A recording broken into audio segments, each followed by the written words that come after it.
Alrighty, so welcome everybody to the second lecture for Project and Portfolio 2. Hopefully by now you've gotten your brainstorming, LDD, your Perforce all set up, ready to go, as well as the visual and setting assignment. So that one should give you a good understanding of, just a basic premise of Unity and starting to think about how to diagnose and analyze some reference material. That's really what that assignment was all about.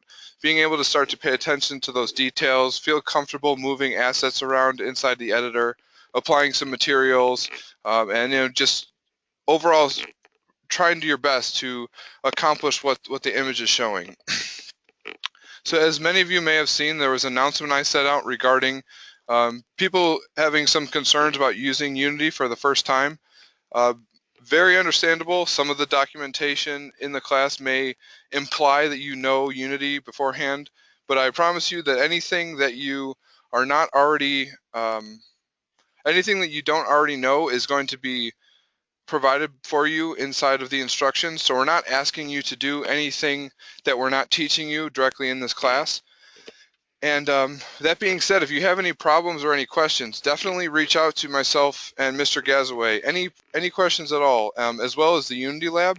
Some of you were not very aware of the Unity Lab and its presence, but definitely inside your announcements. You'll see a link with that has a schedule. It's pretty much just a bunch of us that are uh, specialized in Unity in different departments. Myself, I'm a lot stronger in the visual portion. I know scripting, not as well as some others, but there's others that know scripting very well and come from a more of a programming background. So a lot of different variety of personalities and skill sets you'll find in there, and they'll all be able to help you out on any level regarding Unity. So just another good tool to have. And that being said, the class is really broken down into three big chunks of content of things you're going to be learning. One of them is Perforce, the other is Unity, and then the third is just your documentation and design skills using Google Draw in the actual portion of the class where you're making the map. So don't fear Unity, it's going to be helpful moving forward. This is really just the foundation, building up those skills and those confidences to learn more and dive even deeper. So for this meeting, we're going to be covering most of the assignments, the flow chart and the map, as well as doing a few exercises, things that you should be aware of when you're starting those assignments and things to be looking forward. And one thing I just want to keep reiterating to everyone about this class is you are starting this as an individual assignments. You're making an individual map at the end of this. But you will be ending up as a team. This is going to be a team level. You're designing portion of a level. You're creating your own area, and you're going to be stitching those areas together with other students to make a cohesive experience. So really just keep that in the back of your mind, design it out how you want, but also just remember none of this is going to be set in stone. You may need to shift some portion of your level, add on a little extension to make it flow into other areas, but we're all going to cover that later on in a different class. All right, so jumping into the flow chart, there's a short little exercise I wanted to do with everybody. So this should be this should be a fun thing. I want this to be a conversation. So I'm going to go ahead and open this up. And what this is this is just exactly what it says. Example of common game progression models. So a lot of different types of games out there, and they all have different player experiences. So you can progress from the start of a game to an ending in a lot of different ways. So what I want to do here is you'll notice on the screen you can see them all broken down: linear, string of pearls, branching. I want to just explain each one shortly, and then as a group we're all going to come up with a few different examples. So a linear game, the player starts, it's a very extremely linear progression, no changes, nothing going on, and there's a very fixed ending. It's finite. You're going to get the same playthrough every single time. So does anybody have any examples of what a completely linear game would be? And please use your mics to answer these questions so everyone can hear it in the recording. So I'll zoom in so we can just see the top few here. All right, so anyone have anything for a linear gameplay? Any sports title game? A sports title game. Okay. So we could even just use um, like an actual sport. So this doesn't have to be an actual video game too. Think of any other playground game or board game, any type of game you're experiencing. So let's see, we have football, any sports title.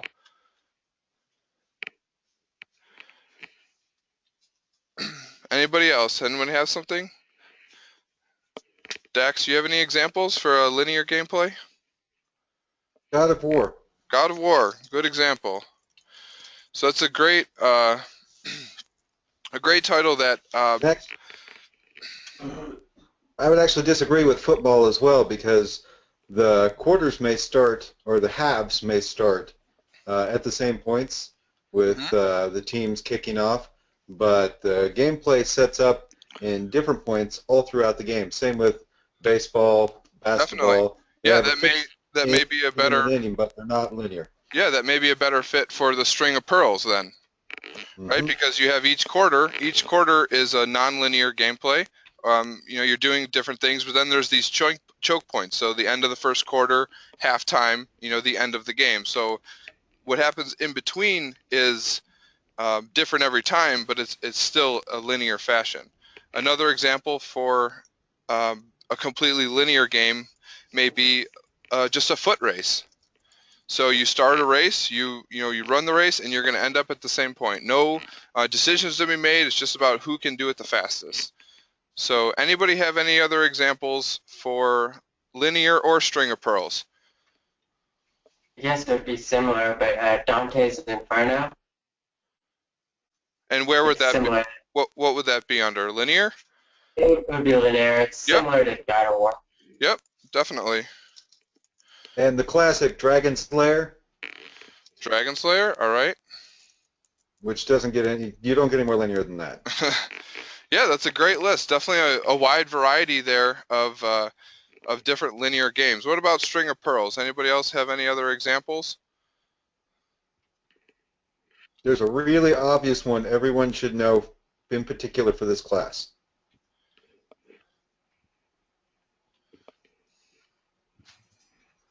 Scraps. That's a good one. That's very, very exactly.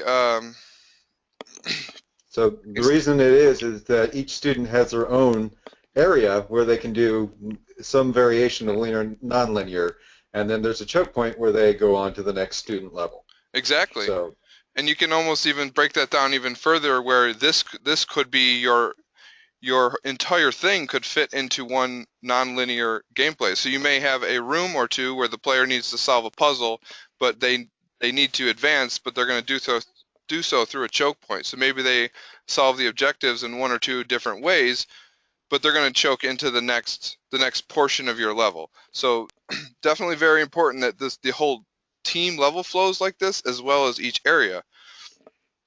All right, so let's just take a look at over here. I've got a little cheat sheet, some other examples for string of pearls. All right, so Halo, really great example there, where you have multiple levels. It's a linear progression.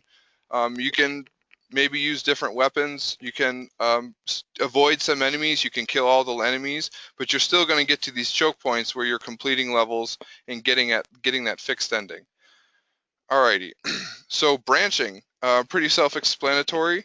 The game starts out, and then the player starts to have some decisions, or deciding where they can go, and it can branch out further and further to where you have all these different unique types of endings. So, anybody got any examples for this portion? Branching gameplay.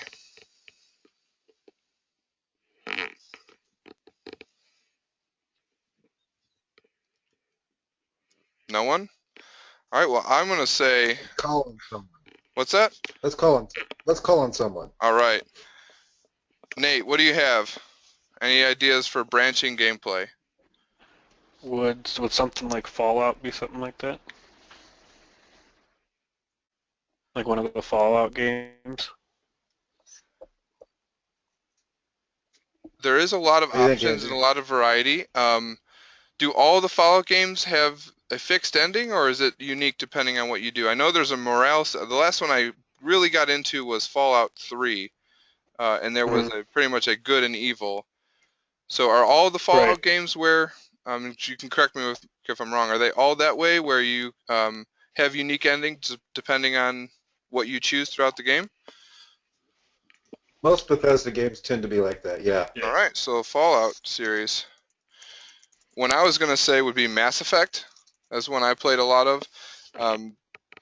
Depending who you decide to keep around, who you decide to axe off throughout the throughout the series, you may have to make a lot of tough decisions, and it branched off, and you had different endings, even going from one title to the next. Going from Mass Effect 2 to 3, you could bring in your save, and depending who you what decisions you made affected your gameplay going forward. John, do you have any other?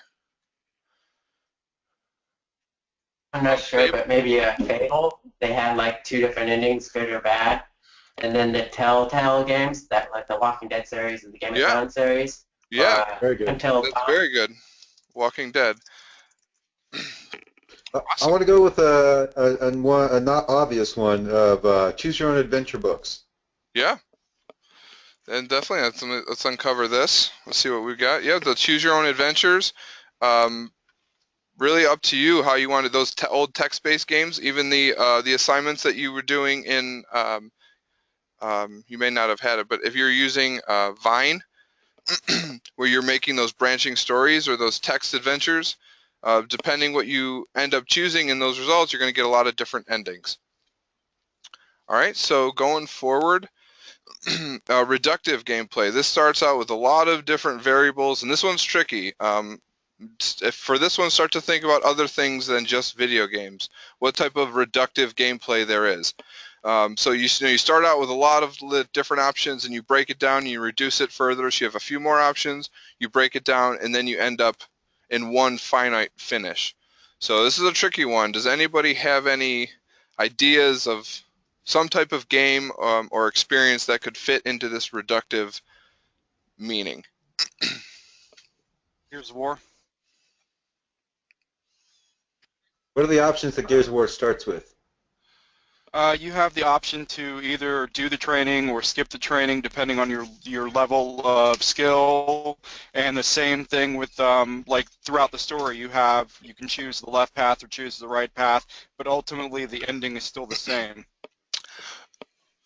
You're close. That's more of a string of pearls, where you're having pretty much you have a level that you're progressing through. Maybe you choose to skip through the training and you get right into, but you're still going to complete level 1 and go on to level 2.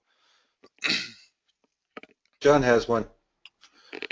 All right, what you got, This John? may be off a little bit. But Magic the Gathering, the card game, because you can create your own deck before you actually play. So you could have an infinite number of decks, but you always end up with a winner and a loser. Yeah, kind of. All right. Yeah, I'd go with that. I'll go with that. I think that's pretty good. Yeah. One thing that I can think of would be like a Rubik's Cube, right? So you've got all kinds of starting points, right? You could have one side partially solved, it all completely scrambled, but then you're going to start to reduce it down. So you figure out the first layer. Now there's a certain number of possibilities left, and then you break it down further to where you solve those middle row, and then you get to the point where no one ever gets to because you have to pay for it if you want to find it online. And you've completely solved the Rubik's Cube. So you break it down, you get to a certain point, and then you end up with the Rubik's Cube completely solved. I had one as well. I was thinking like blackjack, because you start off with a bunch of different options, and as you get dealt cards and cards come out of the shoe, you have lower and lower possibilities.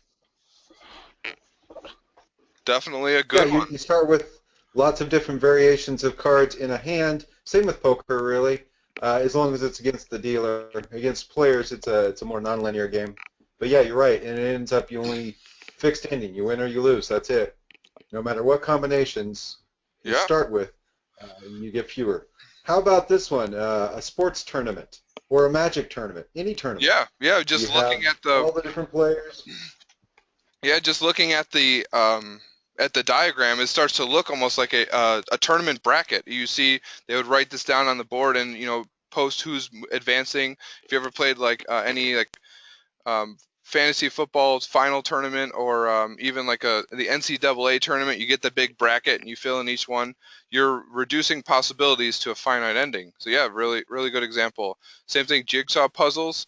You have all these possibilities, but you're ending up with the puzzle solved. All right, so moving on to the last two. These are similar, very similar, but definitely different, and a good understanding to know the difference. All right, so football shaped. You have a single start, completely open world, non-linear. You can do whatever you want, but the game still has an ending. As opposed to a sandbox, you start the game completely a bunch of different options. No way to tell where the player's starting out. You play through the game, and there's just no ending point. So anybody have an example for either one of these? So shout out, what you think you have an example for and what the game is. Football shaped Batman series. Any Okay, of the so the Arkham Knight game. series? Good. Yeah, open world game.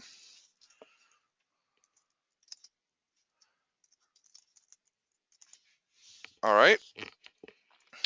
Let's see, John, do you have anything for football shaped or sandbox? Football shaped, I guess, Elder Scrolls. Any of those games like Skyrim? Yep. Yeah, they can kind of be considered branching or football shaped. If you take each individual ending of them, it's a football shape, especially like the earlier ones like Arena and Daggerfall. They had a single ending, but now they have multiple endings, which is a slight variant. And some games are like that. That not every game is comfortably going to fit into exactly one category, and that's okay. Yeah, definitely. And then for Sandbox, I guess World of Warcraft, EVE Online. Perfect. Yep, exactly. So basically an MMO game. So you have a lot of characters you can choose from in the beginning, a lot of different variables, a lot of options to the player to choose from right from the beginning, and there's really no end game. You could say that there's an ending that you get to the final level, but even from there, the game continues. So yeah, you said EVE Online, other MMOs. Perfect. Anybody else have any other examples for football shaped or sandbox? Minecraft obviously is it's in the Yep, sandbox. Minecraft. Yeah, so let's unveil the veil of the curtain. So yeah, Minecraft, The Sims, Animal Crossing, any games that just don't have an ending. The users can just continue to play and continue to play.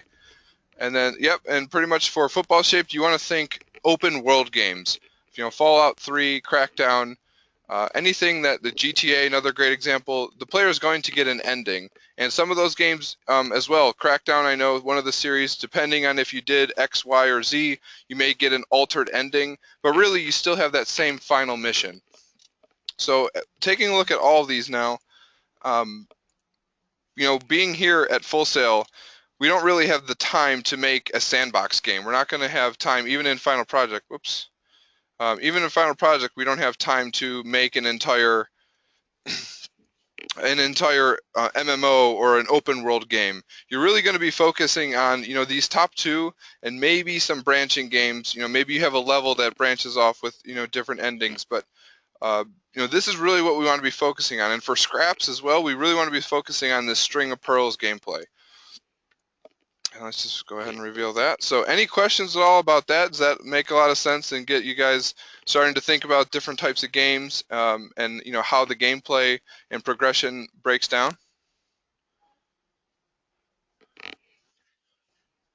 I got the question. Where do you draw the line between the story and the gameplay when choosing? Like some games have a very strict story, but the world is completely open to where you can do whatever you want. So that kind of puts in two different categories.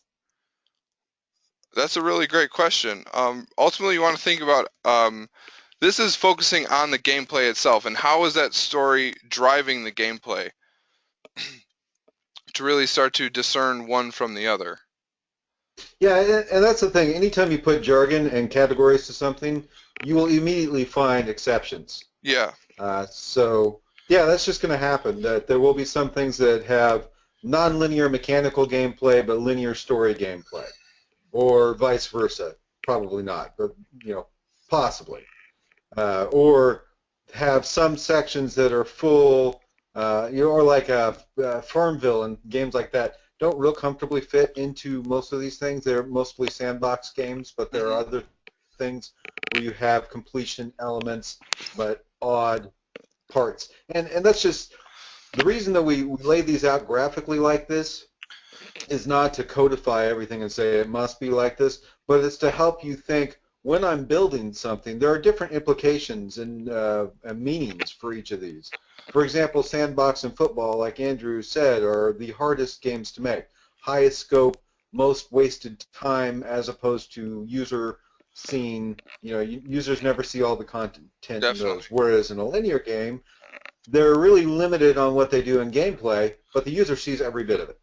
So that's the kind of thing we think about. Yeah, and think about this as you're going to design you're designing something to get a job. So do you want to design an entire sandbox where you hand it to an employer and they see a tenth of what you've worked on, or do you want to give them a linear experience so they can walk through every single thing you've worked on? And so as a student, you don't want to hide your best work. You want to show off everything you've been working on rather than trying to bite off way more than you can chew. So hopefully you guys enjoyed that. If anyone wants this document, I'm going to throw it up in an announcement. You can continue to take a look at it. All right. So another just little little document I wanted to go over. This is actually from a final project team. So this is what's called an IPM chart, and just want you to start thinking. Oh, that is a map, not an IPM chart. All right.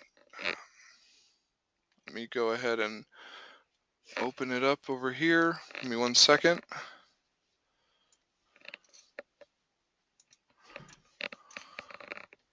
So this was an IPM chart if you haven't heard of it before. It's the IPM stands for Introduce, Practice, and Master. So the whole purpose is you start to break down exactly where in your game you're going to introduce, practice, and master different mechanics. So when you're starting to look at this, and I'm just pulling it up now, it may be a little bit overwhelming. You're not making anything this large for this class, and there we go. You guys see that? Cool. So you're not going to be making anything this large for this class, but I just want you to start thinking about when you're making your flow chart to note in there, what mechanics are you introducing, practicing, and mastering. So just looking at this game was all about you'd make these little clones, and here's the 3 types of clones, and you could leave them in the world and affect the gameplay based on them in different ways. So across the top here is your level numbers. So in level 1, here's the I. So you're going to be moving, jumping, and they introduce the first clone to the player. So when you're reading this, if you were going to be working on this game, you would read this top down. So if I'm working on level 3, for example, the player is going to be practicing moving and jumping. You're interacting with the environment, and you're practicing the derp clone and introducing a lever and a springboard. So that's how you know, like, all right, you're assigned to level 3, it has to have all these things. So you can start to lay this out and you can see this curve that's being made. So you're starting introducing more mechanics as you're going forward to keep the player engaged and teaching them new things, but at the same time, you're also allowing them to master and practice all the other skills that they've learned up until this point. So you can probably find some more examples of IPM charts, and yours is probably going to look a lot smaller than this, but rather than thinking about doing this in terms of levels for your assignment, I want you to start thinking about it and doing it just for your entire area. So maybe you're going to introduce moving and jumping, but later on in your level, this is area 1, maybe your first contained space, the player solves a puzzle, maybe interacting with the environment you're teaching them. And also think about your collectibles as well. So you have your more introductory to collectibles. Now they're starting to practice and do a little bit more challenging things. And then maybe area 3 or 4 in your level, they're mastering, making harder jumps, finding more hidden objects. So this is available to you in the flowchart assignment, but I just wanted to go over it a little bit so everyone made sense of it. So anybody have any questions all about that?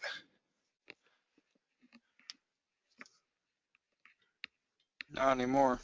All right, cool. Alrighty, so So when you guys are working on the flow chart, hopefully everybody has completed the brainstorming and the LDD. You want to be pulling those setups right from your LDD into your flow chart. So you can find the assignment itself inside of Perforce in the IND229 content folder. And this is an example that I had worked on, just uh, putting all my ideas down and really starting to see the flow of the level. And what's really nice about this is I could start to modular switch these around. So maybe I want to try it out where the control room is before the generator room. Well, it's very easy for me to just take this box and move it around. So I'm starting to just get my ideas down and get the flow of the level, how I'm going to transition from one area to the next, before I start to spend a lot of time laying out the visuals of how it's going to look. I want to know what the mechanics are. How is the player going to encounter certain things, and how are they going to progress from area to area? So you'll notice in here these small little brackets where I'm talking about here's an I and then a P and then a few down here there's an M. This is where the IPM chart comes into play. So in the very beginning, I'm just introducing the player to the collectibles. What objects are they looking for? What are the things that they're trying to find?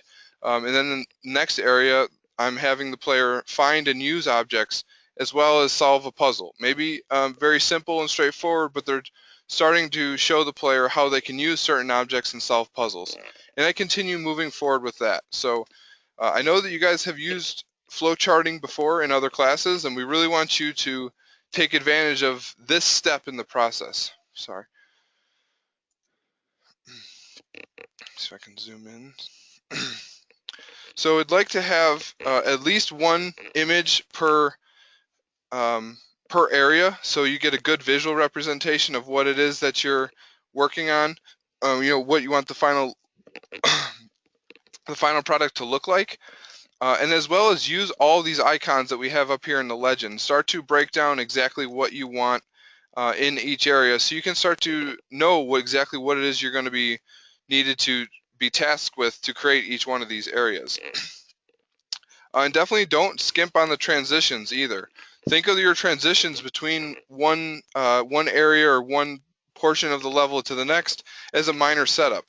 So here between I'm crawling through between the closet and the generator room, and in the generator room I'm exploding a hole in the wall to get through this entryway.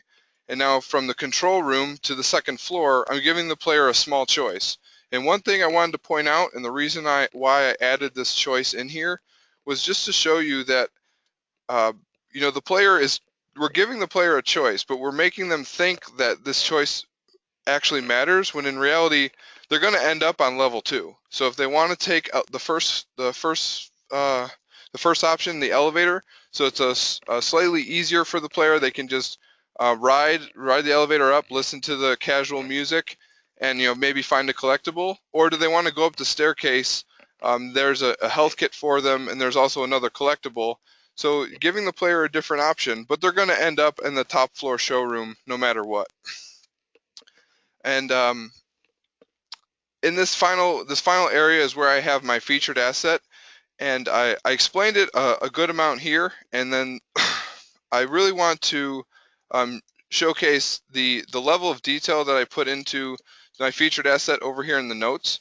So over here you'll notice I have these listed out, all the things that are interactable with the player and everything that's building up inside of this featured asset, and really start to think about that. How can you get the most mileage out of your featured asset as possible, and break it down in here inside of the flowchart. So I need to find a tire and replace it on the car. I also need to find a battery and plug it in. Once I'm inside the car, I actually need to interact with it to start it. And then the cutscene happens and the player jumps out of the roof with the car. So really start to break down all of your mechanics and all of your setups, and use your LDD. Make sure you put your link right in here, and definitely make sure that there is some progression being had. Don't make it completely stale where you're not introducing anything from start to finish. You'll notice up here that there is a a blank icon, so feel free to add any icons you want yourself in here, and also use these icons that I've provided for the actual flow charting. So I'm definitely excited to see this phase in the process. I think taking your ideas from the LDD and just having them flow from one area to the next is going to be really important before you get to the visual element of your map. And really quickly, I wanted to point out, just because this flowchart flows from left to right doesn't necessarily mean that my level is going to look like this. If you look at how this is going, when I'm going up to the second floor. That doesn't mean that the top floor showroom has to be above these other icons. This is just showing the progression from one area to the next. So if half of this flowchart was shaped as an L or as a backwards L, it wouldn't actually impact the level. So Dax, is there anything that you want to mention about the flowcharting assignment? Anything I may have missed you want to bring up? I think you covered all of it exactly well, right? At this stage is also a good time when you make levels to experiment with the physical flow. Like Andrew said, because the flowchart flows left to right doesn't mean the level has to. The level should wind and twist and turn. If you look at a really good way to get a feel for how people make maps is look up the Prima guides or any of the other visual guides where they have the cheat sheets for games, and look at games that are string of pearls like we're talking about, because that's our target game we're working on. And look how their levels are laid out. BioShock and Gears of War and other games like that, Halo. Look how they've laid out their levels, and and visualize that as just space instead of a map. And then when you're in your flowchart, you start by just stringing it out like this, and then you move things around where you think they might feel and start to get more literal in space. And then when you turn it into a map, it's much easier to transition from the flowchart. And it's hopefully everybody has seen this progression from cloud nebulous thought in the brainstorming, and we're getting more and more formalized to where we're going to have something literal and in-game by the end of next month. Does that make sense to everyone? Awesome. Yeah, really, really good points there. Make sure when you're focusing on the notes inside of each one of these boxes for your areas, don't be so concerned about what the player's gonna see and what the world is gonna look like. I noticed that while I was going through the LDDs, some of your minor setups as a whole, as a class, you're starting to describe what the player is going to be seeing. Save all that for the map. Really in here, each one of these, focus on what the player is going to be doing. So you should be able to really get a sense of all the actions and all the interactions that the player is going to be experiencing throughout the entire level. And if there's anything that's very, very important that you need to explain about some visual, include that over here in the notes section. All right, so any questions at all about the flowchart assignment or what's expected for this? Are we just supposed to estimate the time that we figure it's going to take to play through that portion? Yeah, do your best to really think about the player's perfect playthrough. So just envision reading through each one of these. So, player learns their goal of stealing a car from the top floor. So maybe I have an interaction where I have a voiceover from a narrator or the player talking to themselves, some way that they get that goal, and I move some debris out of the way. So I use my grab null, I pick up an object, I move it out of the way, and now I press the crouch button and I crawl through the closet, and maybe I notice the collectible, so I pick it up. All of that, I was guessing that would be about 20 seconds, because I figured this would be about 2 or 3 seconds, this interaction, this minor setup would be about 10 seconds, and then this would finish it up, and I just estimated about 20 seconds. So these are all just rough estimates, just so I can start to understand that you, as a designer, are actually intending the player to spend a certain amount of time. If you come back and say this whole thing is going to take you 3 minutes, I would be like, what closet are you in, and why is it taking you so long to get out? So just do your best, and that will definitely start to give you a sense of how close you are, because really it's definitely, I would personally would rather see you closer to the 2 to 3 minute mark rather than pushing 4 minutes, just because I really want everyone to be focusing on just a lot of quality and dense interactions rather than just trying to do too much. Does that answer your question, John? Yeah. And if you're having a tough time estimating, like, geez, I don't know how long it would take to move rubble, play through some other game that has this mechanic and estimate how long it would take you to do something and then time it. There are plenty of games like Half-Life and other games that have a grab gun, and there are no new mechanics in scraps. That's on purpose. So any of these mechanics you wonder, well, how long would it take to do that? Just play through a bit of another game, and it shouldn't take you long to kind of get the feel for where you're at, and then just go from there. Yeah, or use your danger zone, that playground level. That level you have, that project is just your experiment, your test zone for different things.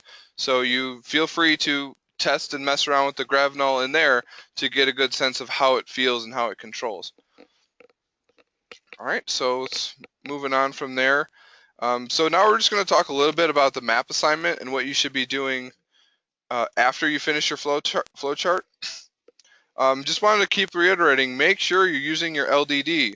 That's why we have you do the brainstorming and the LDD and the flowchart. So that being said, also make sure you're using your flowchart, because the progression of this is going to matter. We want to make sure it's staying consistent. We're coming up with all these ideas. Don't throw them all away now. We want to use our best ideas and start to implement them.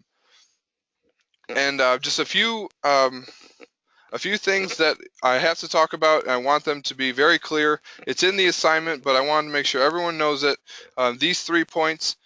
So we want you to include terrain in some fashion in your map. You may be wanting to design an underground level or a level that's completely indoors. That's okay. We just need you to have terrain somewhere in your level. So maybe the player looks out a window and sees terrain. Really, the whole importance of that is so next month when you move on to level design, you're going to actually learn the terrain tools inside of Unity. So we need you to have a terrain in your map so you can learn those skills, and then we can test you on them as well. And then once you get to the actual final portion where you're making this as a team, if you want to decide as a team if you want to adjust something or make one master terrain, that's your choice to do, and then you will know those skills and how to do that moving forward. All right, so also we need some transition points. So it's required that every map has a starting icon and an ending icon. So the pentagon with the star and the P to represent player start and player finish.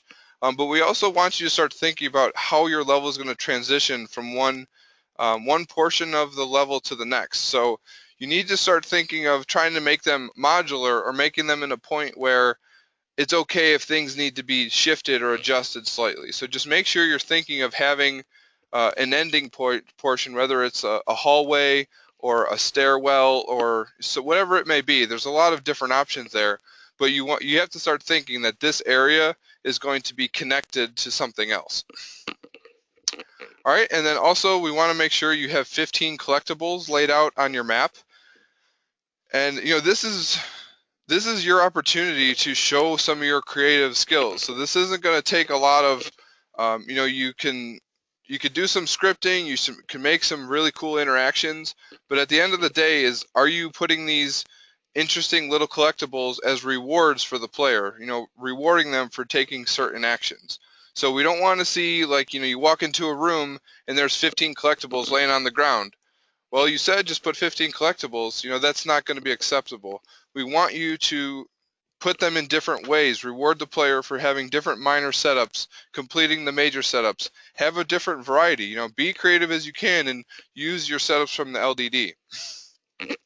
And definitely just keep in mind that 10-second rule, making sure that there's no player interaction longer than, there's not a drought longer than 10 seconds where the player isn't interacting with anything. And we'll definitely be, when we're playing through your level later on, we're going to be, playing through it. And if there's nothing going on, we're going to start counting. And trust me, it gets really awkward when you start counting and you get to 15 or 20 before the next player interaction happens. So really start to think about that. Think about making things dense and a lot of interaction. And if you ever feel like you're done with your map, I promise you, you're not.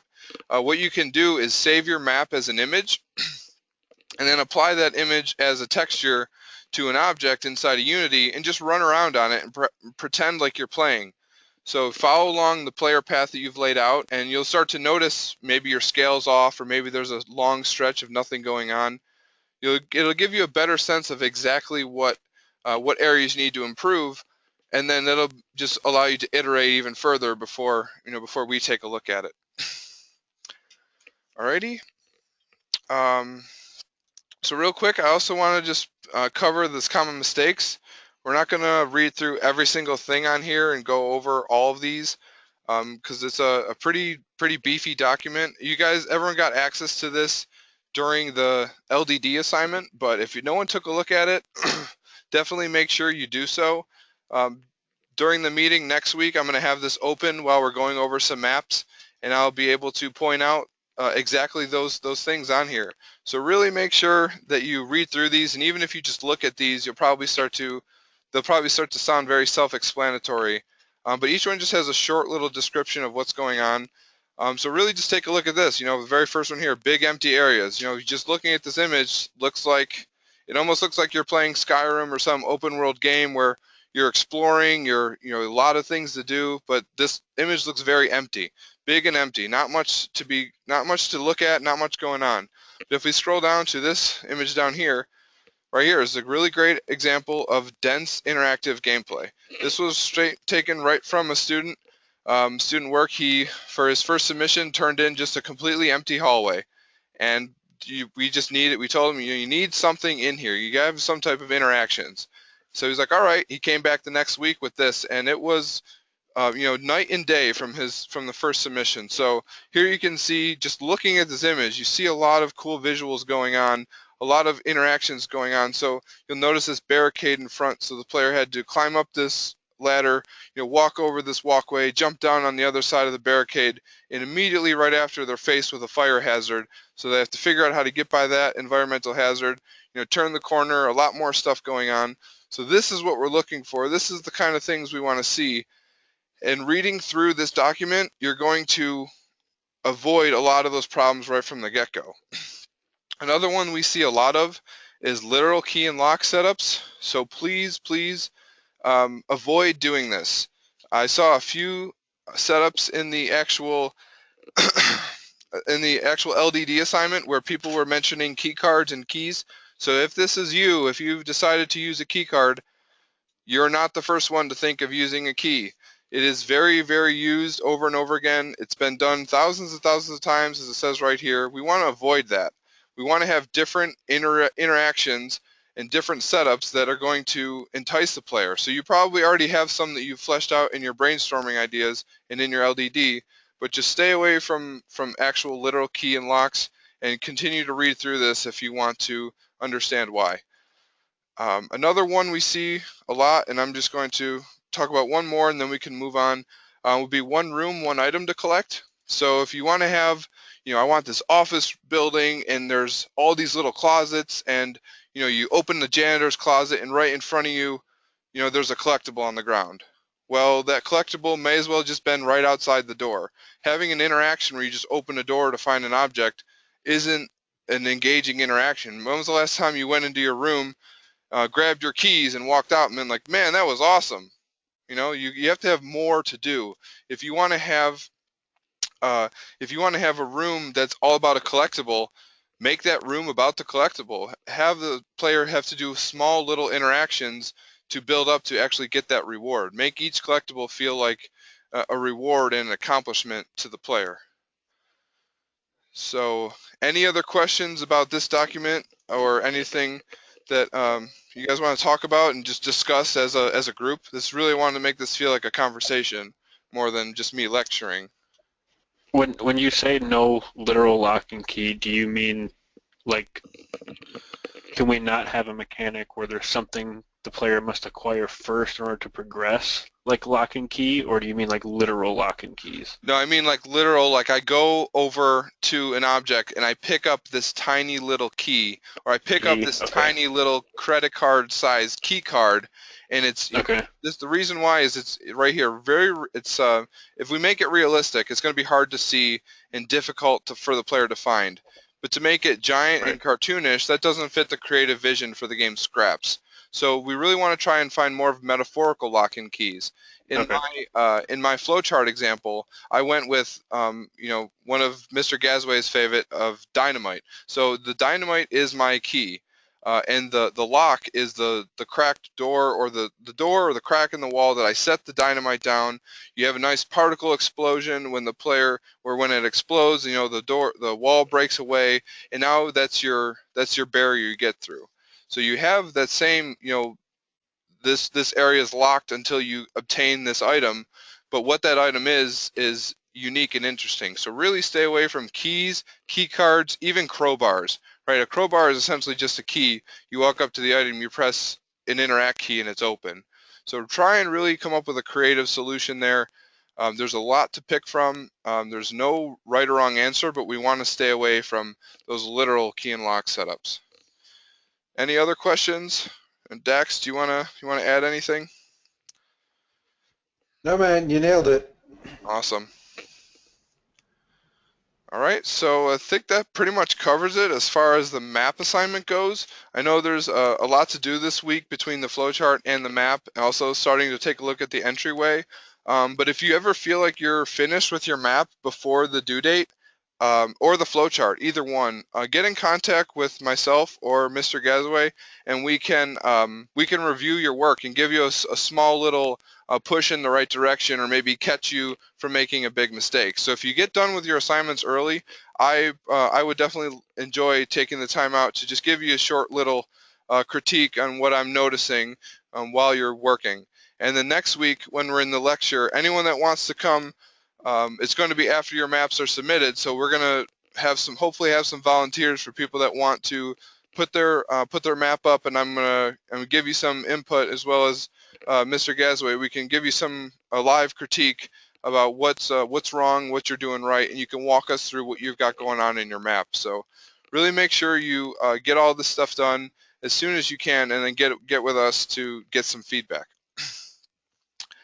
And the next major thing I wanted to cover, just as the entryway assignment that you may have seen on FSO. So inside of the Perforce, so inside the IND content, we have this separate entryway folder. This is everything you're going to need. Let's see if I can make this any bigger.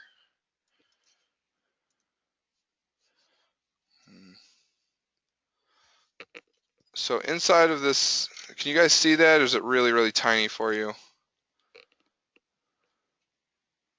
It's fairly tiny. Okay. Control plus might increase your size. That's often zoom in.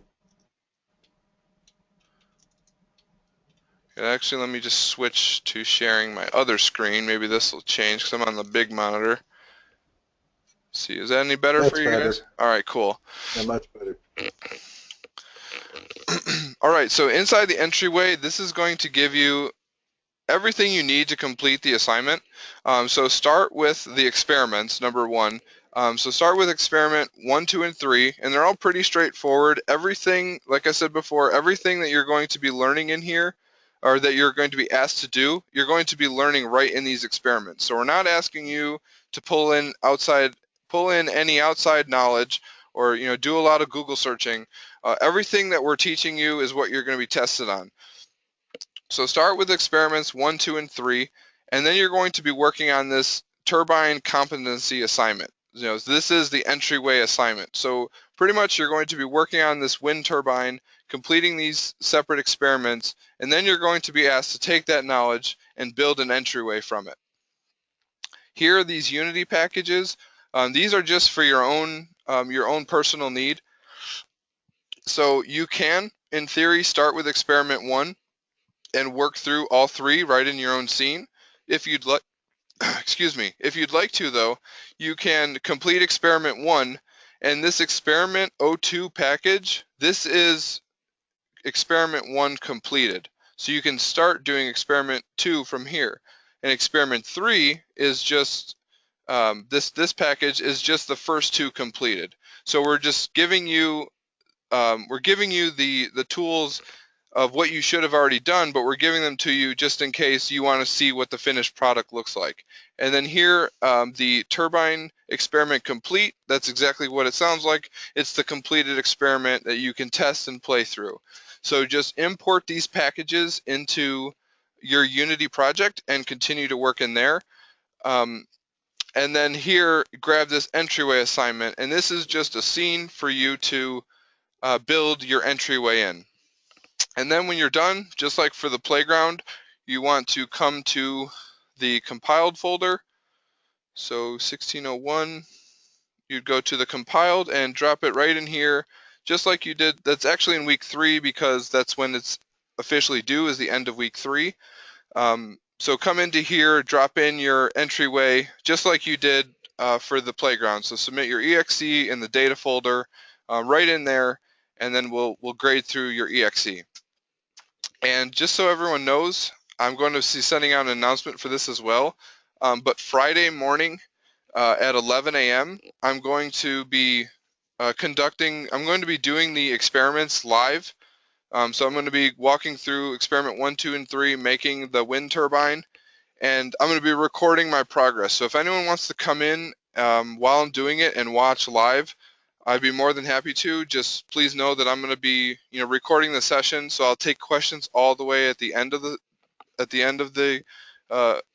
all the assignments. It should take a little bit over an hour. I'm guessing an hour and a half max. But yeah, Eastern Standard Time. So 11 a.m. Eastern. I'll get that up there, and anyone that doesn't attend, I'm just going to compile it and send out a link, a YouTube link, so you guys can watch a live video. But I'm basically just walking through the PDFs that everyone else is going to be doing, and I'll be, walking through it. So just give you another way to get that information. If you aren't a fan of reading through documents, now you'll have a video to do the assignment as well. And just one point, just because this is a big chunk of your grade, it's 12%, if I'm not mistaken, for the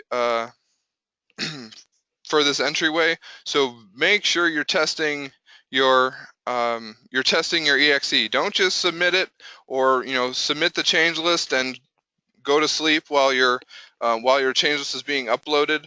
Make sure that you're testing what's on the server. And a good way to do that is, let's see, so you would just come to, say I want to go to, I'm just going to use one of the playgrounds as an example. So you'll notice, for example, I have this, Perforce is saying I have the most recent submission, or I have the most recent version of all these files. And yours will show that as well once you submit it, because you have it on your own machine. Well, one thing you can do to test it out is that get revision operation. So what this is going to be doing, I went over this a little bit, but it's really important, so I'm going to just mention it again, is if I hit force operation, you notice that Perforce has all these. Perforce says I have these. What this is going to be doing is brute forcing and getting every single file again off the server. So that's just a great way to test your work, and definitely make sure you play through the exe. Good rule of thumb to know now, as well as the rest of your career, because if you submit a broken exe in the industry, chances are that you're, the company that you're working for isn't getting paid for that milestone until it's fixed. So really important thing, and that's why, the late work is something that we stress here at Full Sail, is just making sure your stuff's in on time as well as it working. So really make sure that's working, and if anyone's still hesitant at all with Perforce, definitely reach out to us. We want to make sure you learn that and understand it before you go on further in the program. So really make sure that you have a good sense of what's going on there. So with that being said, does anybody have any questions at all about what we went over this meeting? Anything about moving forward in the class? Anything you're concerned with? Perforce, Unity, any questions at all? Yeah, I have a couple questions for you guys. Alrighty, what's up? For me, um, the first question on the flow chart that you just showed is what you're looking for example-wise, correct?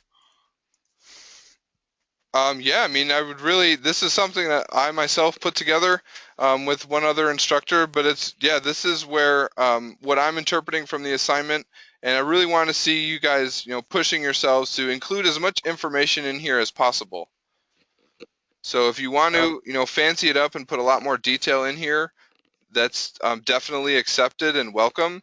But yeah, use this as a starting point, and everything you see in here you should include in your flowchart. So I'd really like to see you using the IPM, using those different IPM notes so you have a good sense of the progression through your area, as well as using the icons. Definitely want to see that.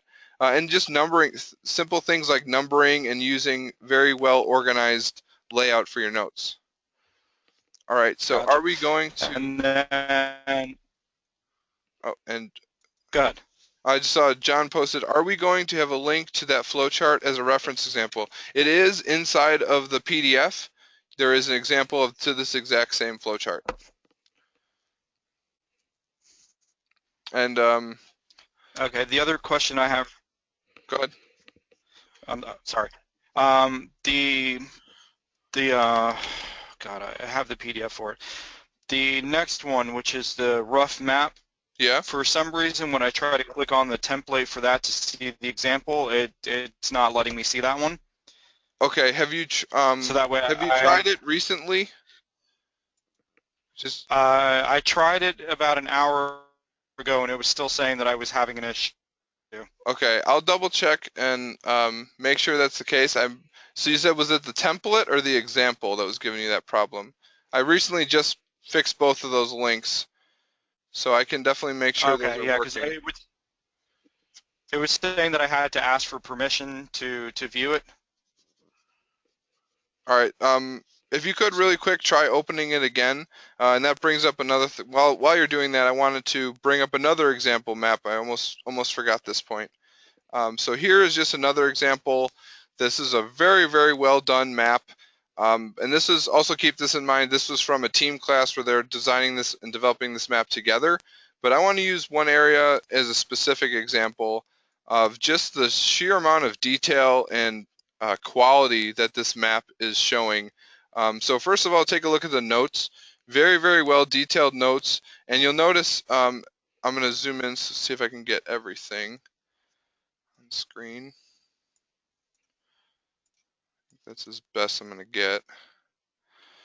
So you'll notice that as the player's path is very clearly defined here, and you'll notice these small notes and these numbers, these objectives that he's using very easily and clearly correlate with what's going on in the map.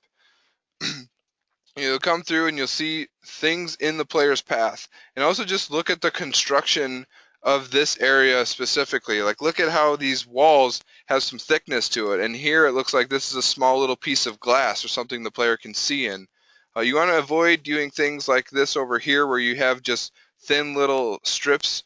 You're using lines for walls. Really show some thickness and some variety. Like, this is a really great example of how he has these window panes in here. But also, just this map is very, very well organized and very clear about what the player's doing and the path they're taking.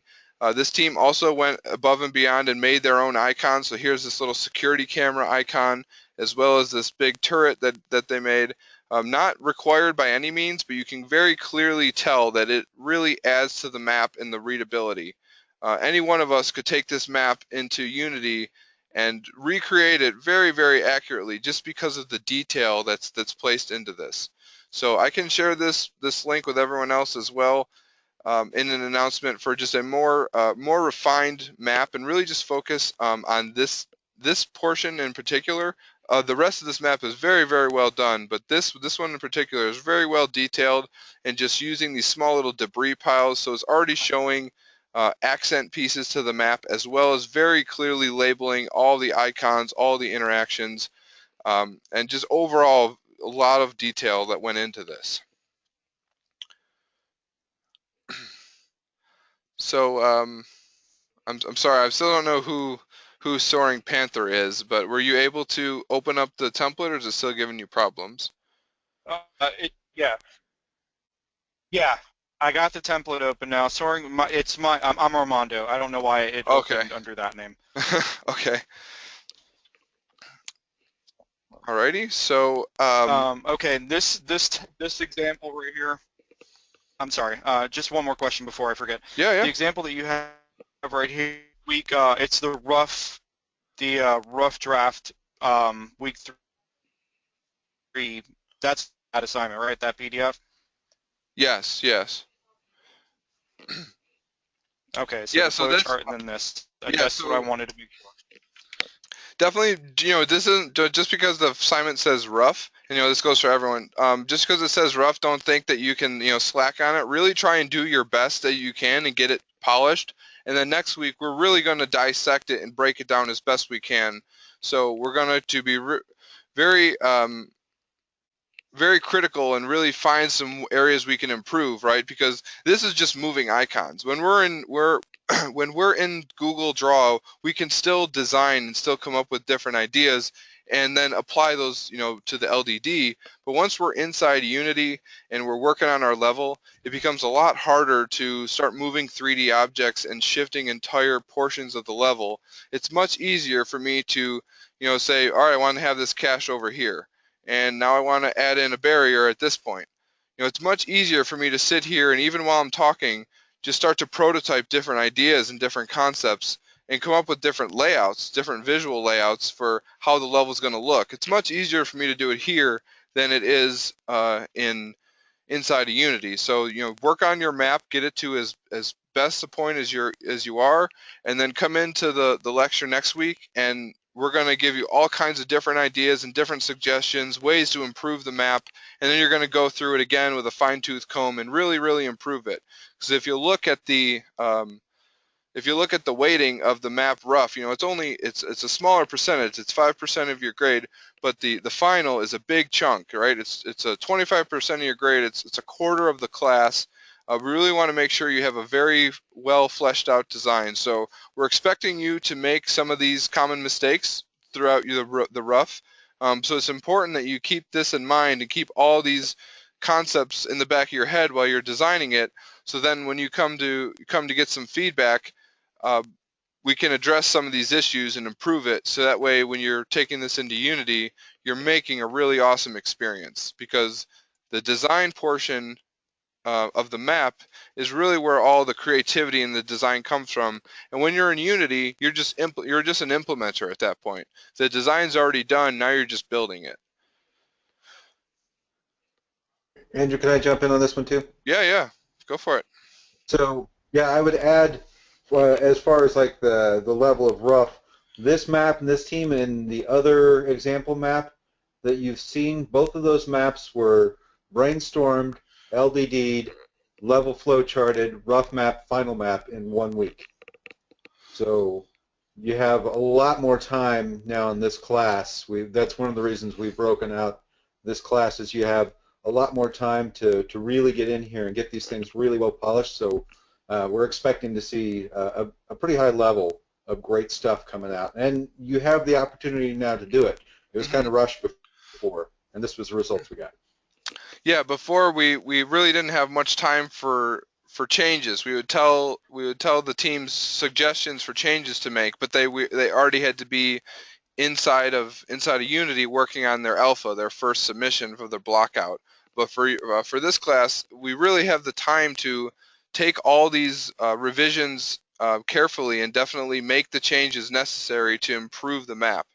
So really excited to see what's coming in these next few weeks, and we're really expecting this quality from you, because if it's been done before in just a week's time, we know if given more time that we should be seeing this quality from everybody. Okay. So any other final questions or final thoughts before I turn off the recording? I have other questions about the P4 and the danger zone for me, because I had a problem with a lot of the compiling in danger zone. when I uploaded it to Unity. Okay. So like there were like I had at least 22 issues that popped up because I downloaded the 5.0 version, and it kept telling Okay. me that this had to be fixed in this script, and this had to be fixed here, and Yeah, some like of I the said, scripts that we wrote for part of that project, they were using some of the API, the knowledge that Unity 5.3 had. So I definitely apologize for that minor little mix-up in the instructions said to download 5.0. But if you haven't already downloaded the newest version, that should eliminate most of those problems. okay.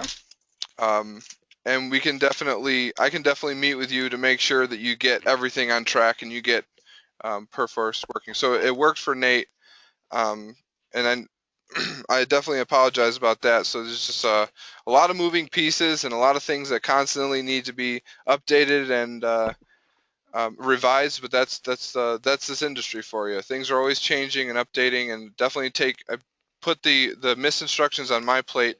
And once you get your assignments into Perforce, we can give you credit for it.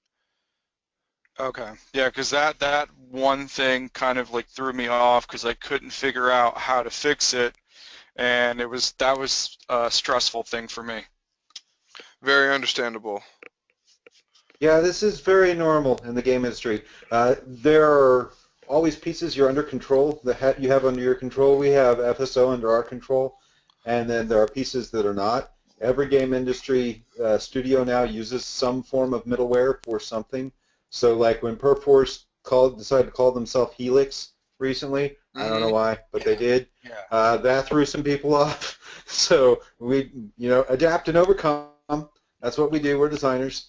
And then, yeah, Unity updated, threw some stuff off. It's probably going to happen again. Probably not this month, but it'll happen. A little something happens, seems like every month, every other month at least, and we adapt and we overcome. That's always what we do. Okay, and I have one more question for you. God, I forgot what it regarded to now. I'm sorry. Oh,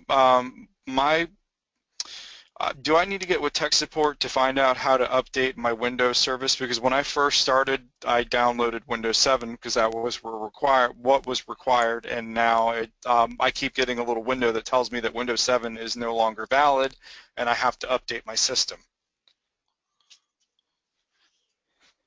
Yeah, that's an FSO tech support question. Okay, okay. I just wanted to make sure that I need to get to the right people. Yeah, yeah, definitely. You're correct.